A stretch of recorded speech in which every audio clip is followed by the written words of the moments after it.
There is no professional clergy in the Church of Jesus Christ of Latter-day Saints.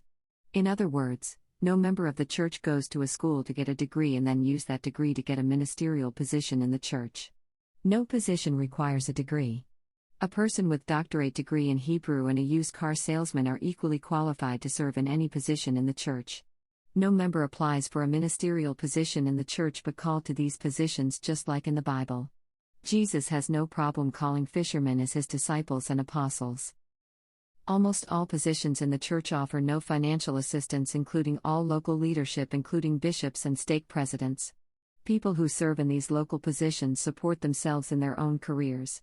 Missionaries are not paid, but in most cases they or their families pay most of the cost. Seminary teachers are paid positions, but these positions are not part of the ministerial positions but employees of the church education system. There are a few positions in the church that are full-time, and as a result, these positions can be paid. Those who accept callings to these positions give up or put their careers on hold so that they can dedicate their time to the calling. They need paid compensation to provide for their families.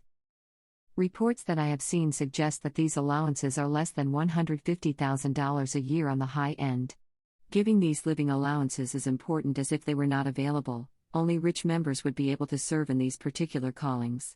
Because these positions are filled by calling instead of application, one cannot plan their life or aspire to these positions. It would be foolishness for a person to plan their life to be an apostle and get paid a six-figure salary, as the odds of them being called are extremely remote. Better to plan for a realistic career path. Since these positions are given by calling and not application, they cannot be considered as part of a professional ministry. In many ways, the callings can disrupt whatever plans they had in life. The calling of apostle is position one serves until death. Those in the first quorum of the 70 serve full-time until retirement to emeritus status at age 70. These callings require far more sacrifice than anything gained, at least in a financial sense. Lots of people would rather spend their last years on vacations and with their grandchildren than serving full-time in church positions. Anyone who thinks those who serve in these callings do it for the money simply do not understand what is involved and how much sacrifice is made. The funds used to pay for these positions do not come tithing that members give to the church. President Gordon B. Hinckley stated in General Conference, "Merchandising interests are an outgrowth of the cooperative movement which existed among our people in pioneer times.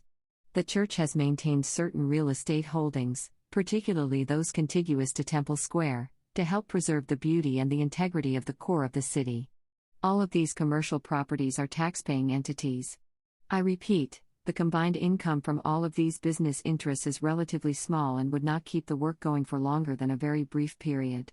I should like to add, parenthetically for your information, that the living allowances given the general authorities, which are very modest in comparison with executive compensation in industry and the professions, come from this business income and not from the tithing of the people."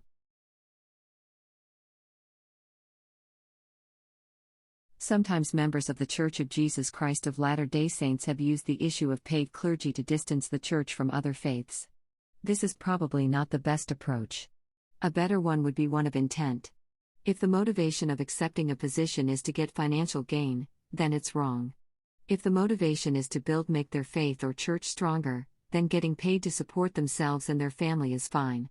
If the motivation for financial gain, that is, would cross the line into what is called priestcraft. Priestcraft in the scriptures like these is not about whether a person is being paid but for the selfish intent of gaining praise and gain for their actions and not for Zion. As a result, Latter-day Saints should avoid seeing those ministers, priests, pastors, outside of the faith who are being paid as engaging in priestcraft unless their desire and purpose is mainly for financial gain and the praise of man. The best approach is to avoid judging others while maintain the position that, generally speaking, we should work for the Lord without pay if it can be avoided.